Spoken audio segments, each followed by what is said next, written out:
Within this community of sufferers, I soon realized that I was among the most blessed of sufferers. I had medical care. I had financial and other resources, more than enough to assure my children's future. And I had a family who chose acceptance over rejection. On his birthday in 1992, my brother Philip stood with me as I told my story to the world. On his deathbed years later, my father whispered the same encouragement he had offered the night I told him I had AIDS. I love you, Mary. There are times and places in life when nearly all of us fear that we are alone, starkly, absolutely, unquestioningly alone. I think, I feel, I behave as if my I can somehow exist apart from the we to which I was born. Not only do we feel separate and apart from others, we feel incompetent, unable to do what we must do, certain to fail, destined to be seen by all about us as failures. What we may dread most in these moments is the certainty that we cannot depend on any others. We alone must care for ourselves, and we cannot. I was in a time of dread and isolation when first I came to Zambia, expecting that I would be distrusted for my race, my color, my nationality, my HIV status. I thought that I would be alone here, speaking for a global organization, but experiencing rejection. In fact, the opposite was true. When I said I was a mother with AIDS, other mothers also infected rose from villages and neighborhoods, danced and sang their way into my life, and held me while I wept in gratitude for their affection.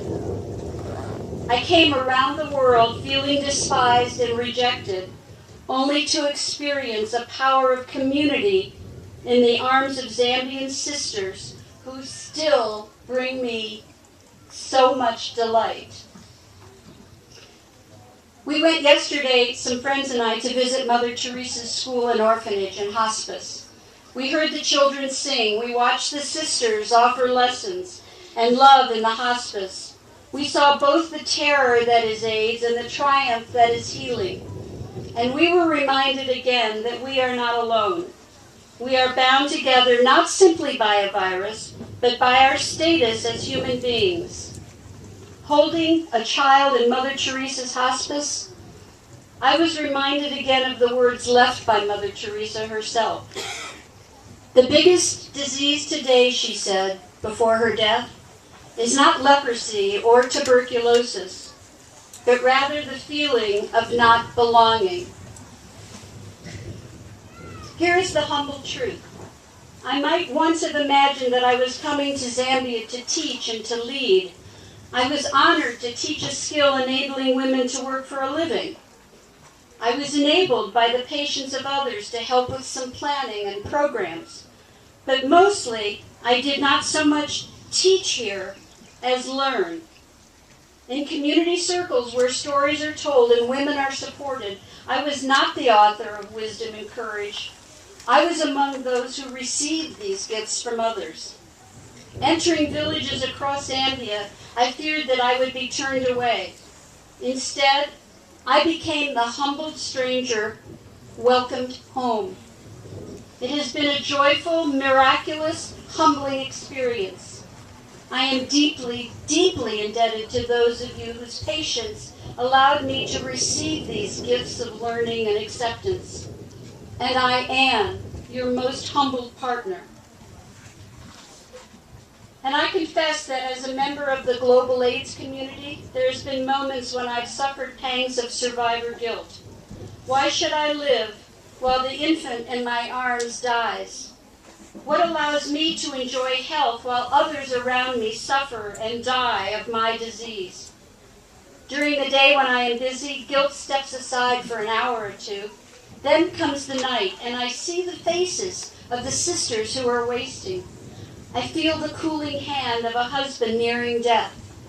I lift the dying child once more to somehow breathe life into him, and I fail. And so I become again possessed by guilt, paralyzed at the belief I have failed to love well enough that others could live. Today, here in New Energy, to the partnership that has brought us to this day, let us pledge our mutual energy, our resources, our knowledge, and our leadership to an enduring partnership that will bring life to others.